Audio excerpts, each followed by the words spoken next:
నా మాట వింటే 151 ఉన్న సీట్లు పార్టీ పోయింది. అందుకే నా మాట వినాలి, కూర్చోండి.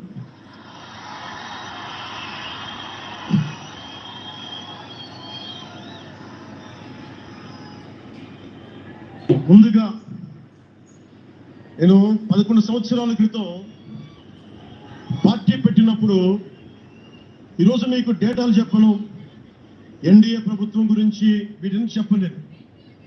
నేను మీతోటి 11 సంవత్సరాలు పార్టీని ఎలా నడిపాం, ఏ బేసిస్తో నడిపాం, నా కష్టాలేంటి, నేను పడ్డ ఇబ్బందులు ఏంటి, కొన్ని పంచుకుంటాను. అన్ని పంచుకుంటే సంవత్సరం కావాలి. నేను ఓటమిలు ఎలా ఉంటాను, గెలుపులు ఎలా ఉంటాను, మీరు నా గుండెల్లో పెట్టుకున్న వాళ్ళు, మీరందరూ నా గుండెలో పెట్టుకున్నాను. మీకు మించిన కుటుంబం నాకు లేదు. అలాంటి నేను 2014లో ఒక్కడనే కూర్చొని జ్వలిస్తూ మదించిపోతూ మన ఆలోచనతో మదిస్తూ ఎలా చెప్పాలి, పెద్ద రాజకీయాల మీద చాలా మంది కసరత్తులు చేసిన వాడిని కాదు. 2009లో అప్పుడు రాజకీయ ప్రస్థానం తప్ప. 2003లో నేను మా నాన్నకి చెప్పాను ఫస్ట్. ఈరోజు మా నాన్నగారు లేరు, స్వర్గస్థులు అయ్యారు.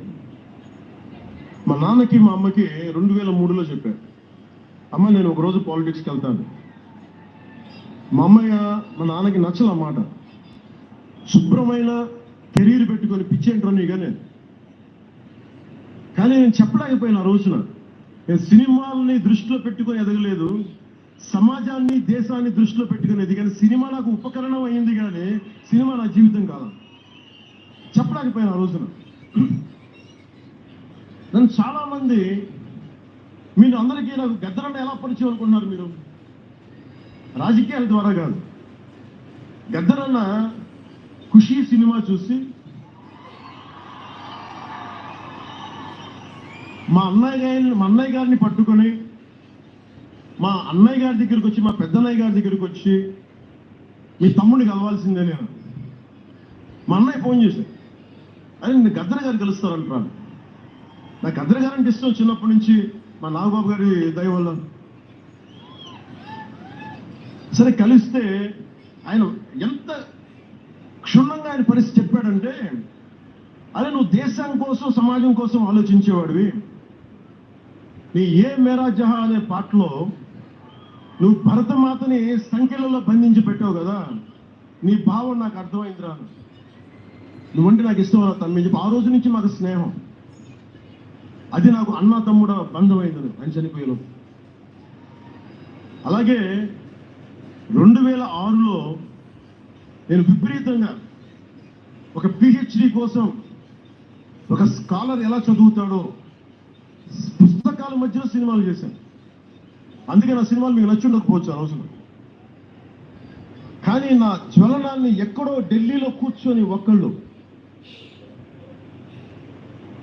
ఢిల్లీ యూనివర్సిటీలో పనిచేసే ఒక ప్రొఫెసర్, ప్రకాశం జిల్లాకు చెందిన వ్యక్తి, నాకు తెలియదు ఆయన ప్రకాశం జిల్లా వ్యక్తి. నా రోజున ఆయన వచ్చి మిమ్మల్ని కలవాలని చెప్పి ఒక నెల రోజులు నా వెంట పడితే ఆయన కలిశారు. ఆయన వచ్చి నన్ను ఒకే ఒక మాట అడిగారు 2006లో, మీరు రాజకీయాల్లోకి వస్తారా? బహుజన సిద్ధాంతం మేము ముందుకెళ్తాం.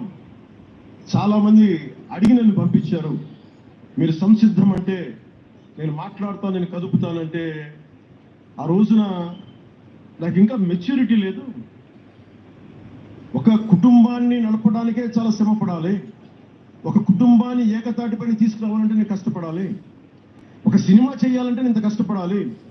ఇన్ని కోట్ల మందికి సంబంధించిన జీవితాన్ని ఒక భావంతో కట్టిపడేయాలంటే నాకు ఇంకా అంత మెచ్యూరిటీ లేదు. మెచ్యూరిటీ వచ్చిన రోజు మీకు తెలియజేస్తానని చెప్పాను. ఆ వ్యక్తి అప్పటి నుంచి ఇప్పటి దాకా అరుదుగా అప్పుడప్పుడు కలుస్తూ ఉంటాను. ఈ రోజున హైదరాబాద్ సెంట్రల్ యూనివర్సిటీ ప్రొఫెసర్, మీలో కొంతమందికి తెలిసి ఉండొచ్చు, ప్రొఫెసర్ శ్రీపతి రాముడు గారికి మనస్ఫూర్తిగా నా ధన్యవాదాలు తెలియజేస్తా. వారిని వేదికపైకి రమ్మని